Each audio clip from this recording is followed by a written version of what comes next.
Welcome to Chautauqua People. I'm John V. Our guests today are from the Lutheran House at Chautauqua Institution, which celebrated its 100th anniversary yesterday. Doug Kirsop serves as host for the current summer. Kurt Johnson is completing his tour as board president. What do each of you do during the year when you're not at Chautauqua? Well, I'm retired, so mostly it's traveling with my wife, doing a little golfing, volunteering. And I have very recently retired from a career in hospital administration and medical imaging support. Likewise, I'm doing some travel with my wife and also a good bit of property management and work at the Lutheran House itself. That's great. That's great. Now, how did you find your way to Chautauqua? My parents came to Chautauqua when they were in high school and college to work at Chautauqua, and then they brought us back later. We came and vacationed here off and on, and then I brought my family back, so it was kind of a generational thing with us. Where were you living when your parents brought you? Outside of Philadelphia, Okay, in so Bucks County. Pretty good trip then. Yeah. I grew up in the Cleveland area and knew of it growing up, came for a short time then, and then after many, many years, some family members who were coming invited me, and we've been coming since then. That's great. Now, we speak about the Lutheran House. What is all this Lutheran stuff? Tell me about that. Sure. So a little over 500 years ago, the Reformation, which many people know about from history, was started by Martin Luther. And he was not trying to start a new denomination or Protestantism or anything like that.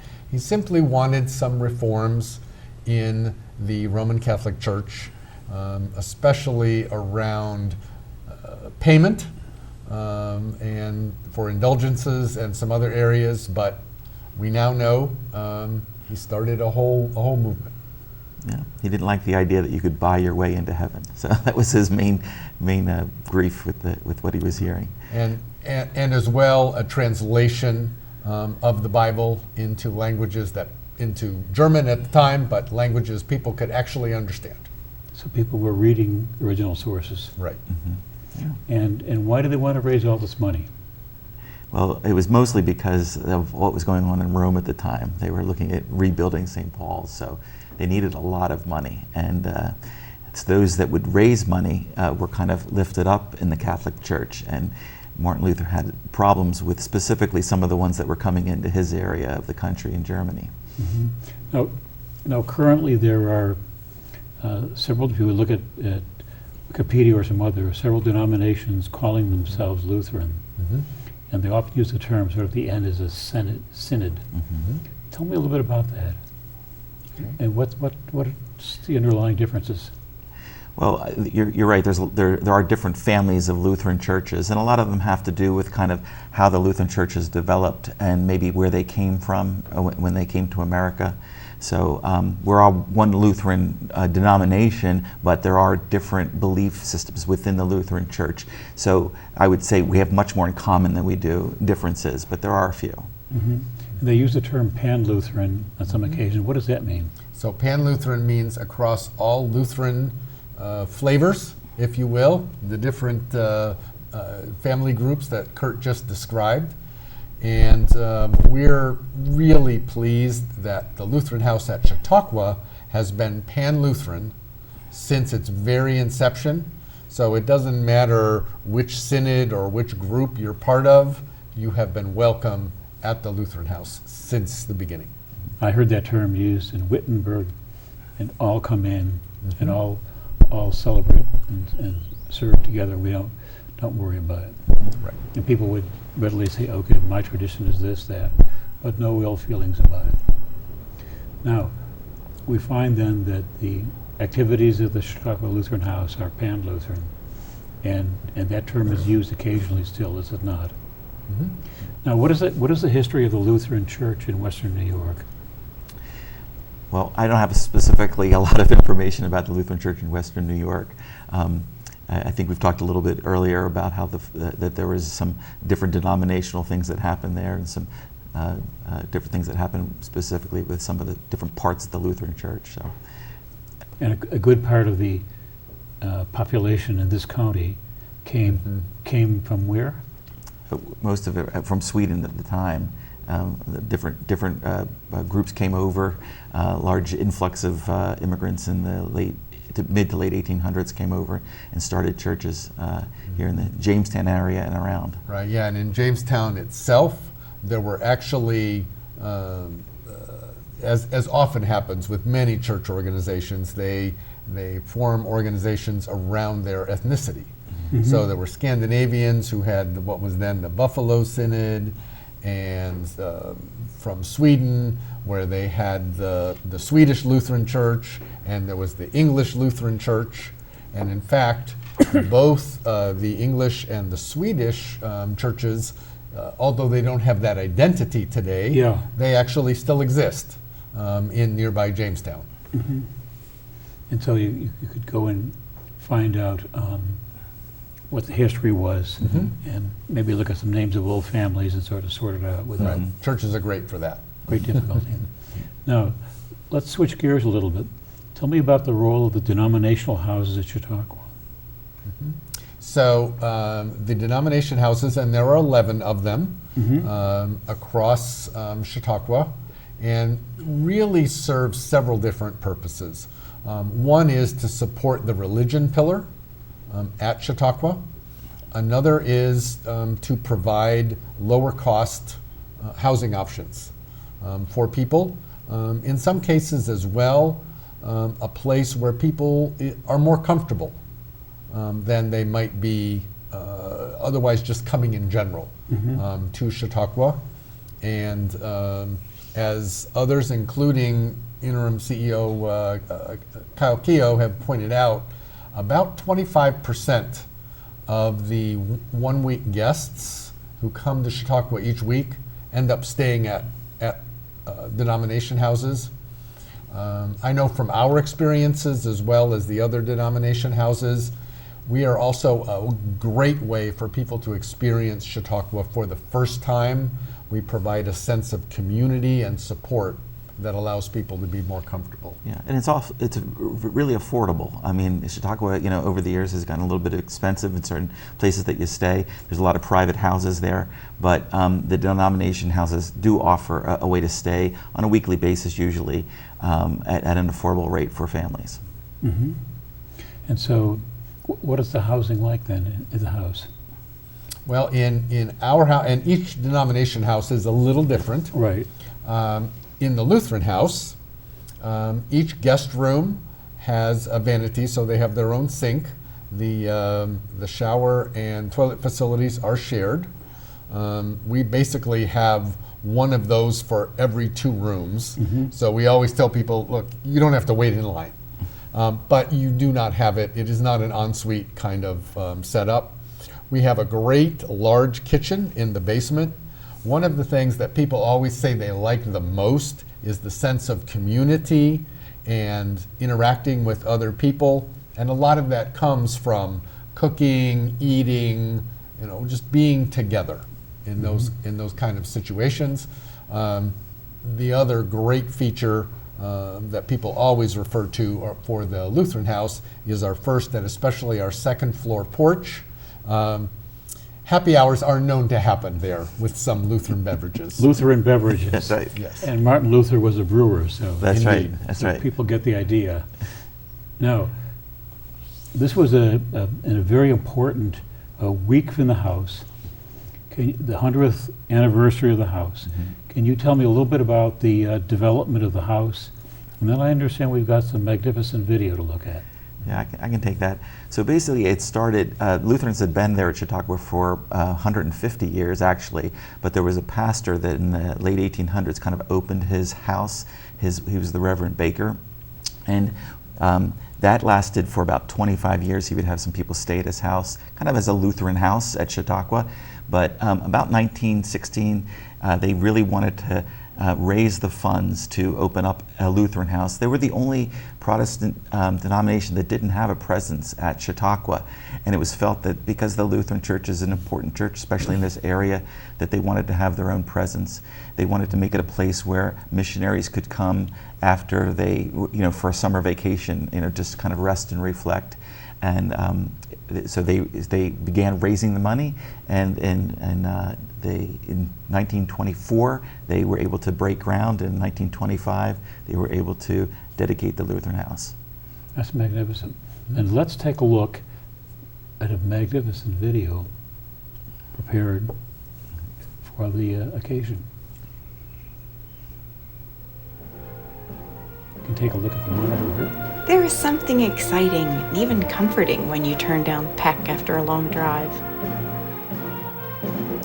After months of anticipation, you know you are finally here, and a week of spiritual and intellectual growth awaits.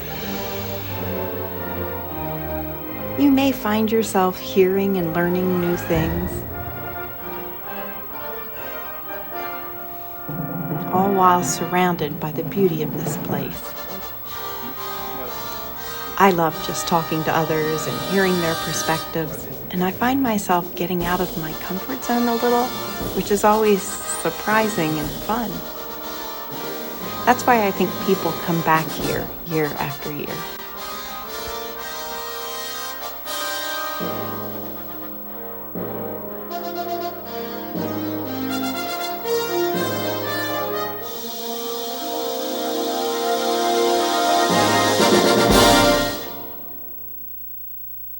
This is the story of the Lutheran house at Chautauqua, and perhaps more importantly, the faith of those early Lutherans that made it possible for this special place to be enjoyed by the generations that followed.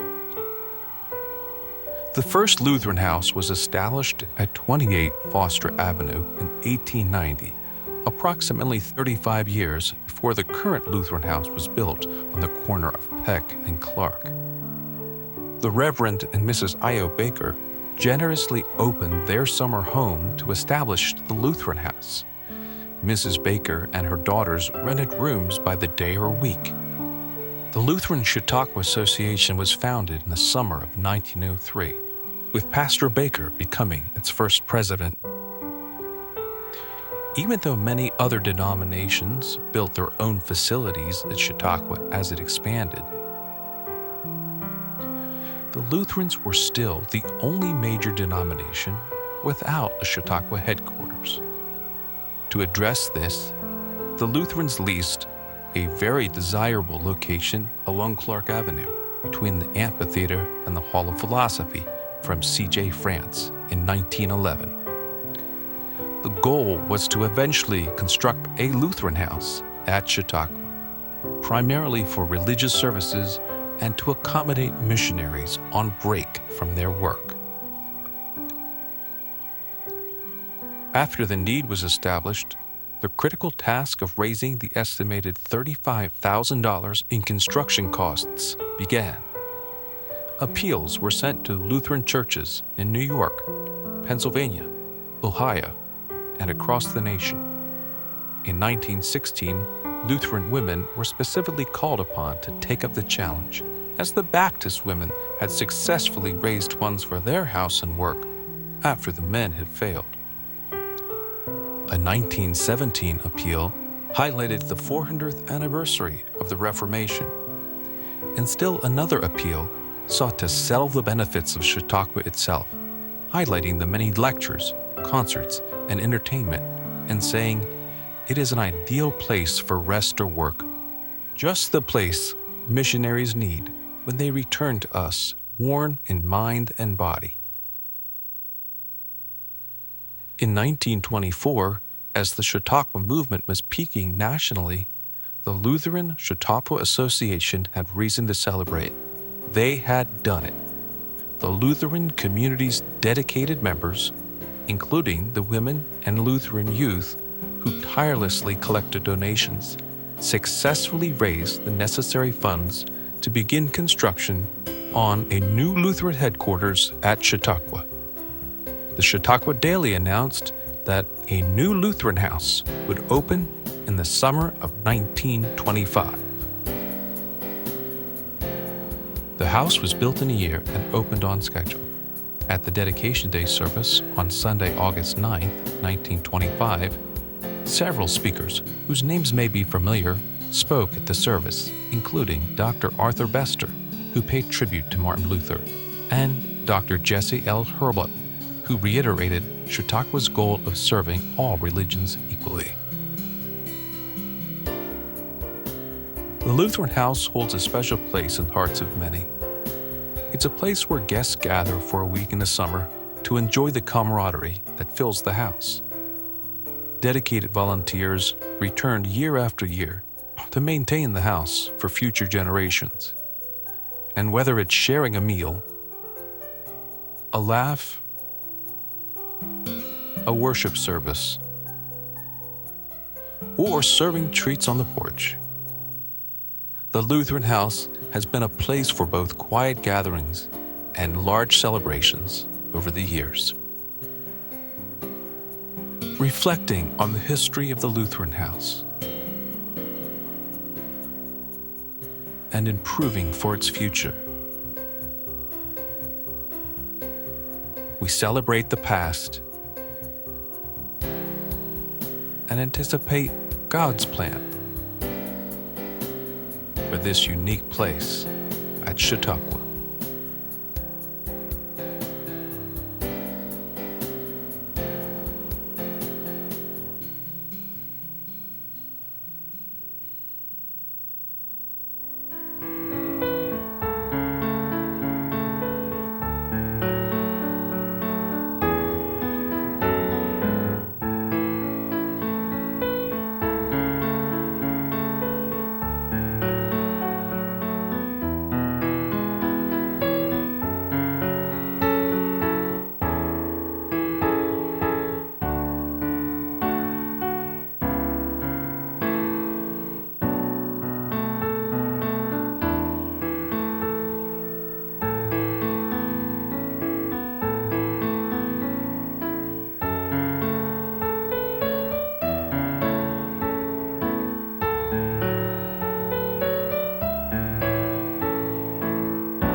So Kurt, you're also a musician. Yeah, I wrote the background music for that.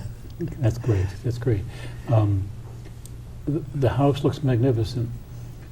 Can you tell us a little bit about what was done to prepare for this big event yesterday?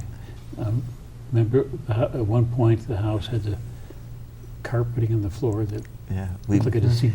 So we began about maybe 3 years ago. We had a project to remodel every room. So Pastor Denise, Doug's wife, and Doug worked kind of tirelessly to get that going, raise some funds, individuals contributed to the rooms. And then we kind of worked through a punch list of other projects to kind of get ready. Do you want to talk a little about some of them? Sure. Making sure that all the guest rooms were done and comfortable was a priority, including new beds. But as well, certainly we started with the biggest project, which was a remodel of our first floor. Some of that was seen in the video here. In addition, we do things that are not a lot of fun and real visible, but needed to maintain a 100-year-old building. Everything from new doors to foundation work, because we want the Lutheran House to be here and solid for the next 100 years. Mm-hmm. Now, can you tell us a little bit about the celebration yesterday? I think Chuck has at least a picture to show. Here we go. Yeah. Let's leave this up as you talk. So we had a great celebration. It was kind of a worship service, but it was kind of just highlighting what has been done over the years.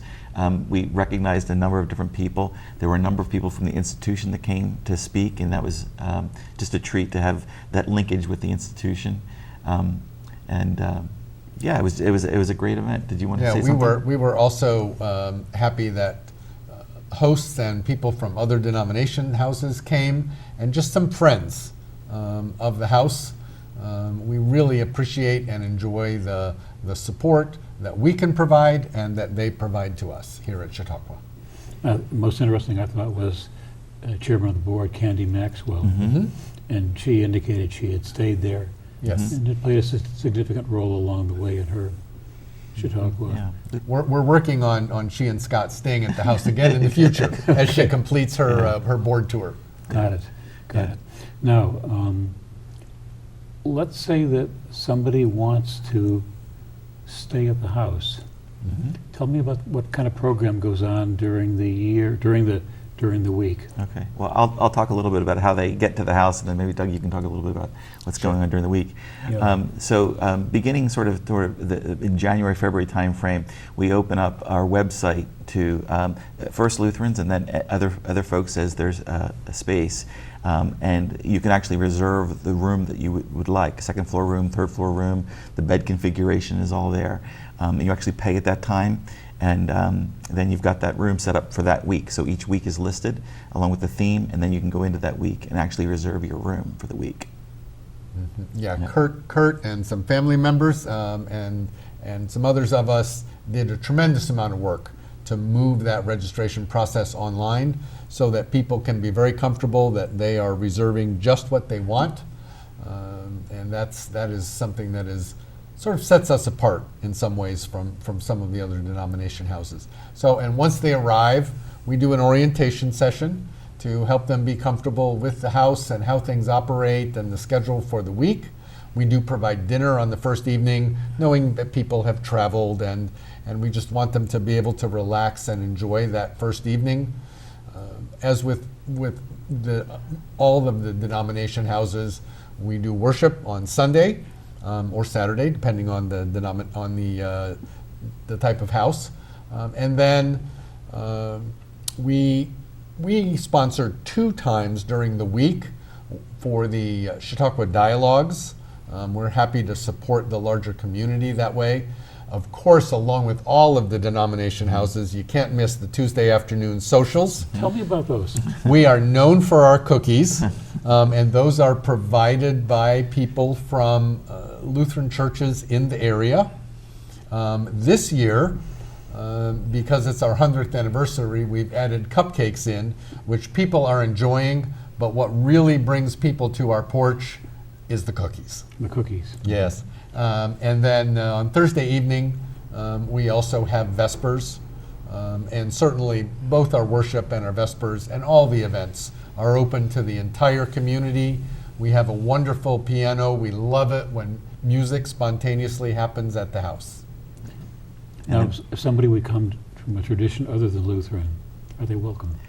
Absolutely. Yeah, I would say we've had people from all different faiths, Jewish faiths. The people just feel welcome because mostly what you're doing is connecting. You're connecting through conversation, and that's really what it's all about. So. Absolutely. So the rentals then are on a weekly basis? On a weekly basis. We do offer nightly rate during the season, but almost everyone is on a weekly basis. And the house fills up like that? Yes. Let's get to the tough question. Okay. How much should one plan on paying for, let's say, a double room? A double room, so which means a room with a double bed, Yeah. which is what we have the most of, is at this time is $410 a week for one person and $465 a week for 2 people. Does the house fill up pretty well? It does. We have done some things to help that to happen, a little marketing, certainly all the things that Kurt and I talked about to make the house a nicer place to stay. We believe that has helped. But yeah, we typically run 95% occupancy or higher. And things happen where sometimes people have to back out, and we kind of keep a list of people that have shown interest but couldn't come because they couldn't get a room. So we try to do that. And so you give them a second chance, perhaps? Yeah. A second chance, or just this week, we have some people who weren't able to stay at another location, and we happen to have an open room, so they're with us. We'll strike you a deal. Now, the Lutheran beverages are served where in the house? Permitted where in the house? Yeah, so Lutheran beverages, and to define that, For us, that means wine and beer. And we ask that people only bring those alcoholic beverages. Those are fine in the kitchen, which is in the basement, Yep. or the first and second floor porch. Porch. Right, on the porches. Yeah, so those are rare, and people enjoy them there. And I've walked by and never heard a problem with over imbibing or anything of No, the sort. no, not at all. We remind people, but we have never had a problem. That's it. That's it. So, what else do we need to cover about the Lutheran House? Well, I would say go to our website, and if you have a week that you'd like to go, see if it's available, and come. We work hard to keep the house very hospitable. Yeah. And how does one find the website? It's pretty easy. It's www.lutheranhouse.org. Right. No Chautauqua needed, just Lutheran House. That's No, right. just lutheranhouse.org. And our guests always say the sense of community and the other guests that are there at that week are the best thing. That's great. Folks, this has been fun, and we are out of time. So thank you very much. Thank you very much, Absolutely. John. Good to See you chat, now. John. Take care.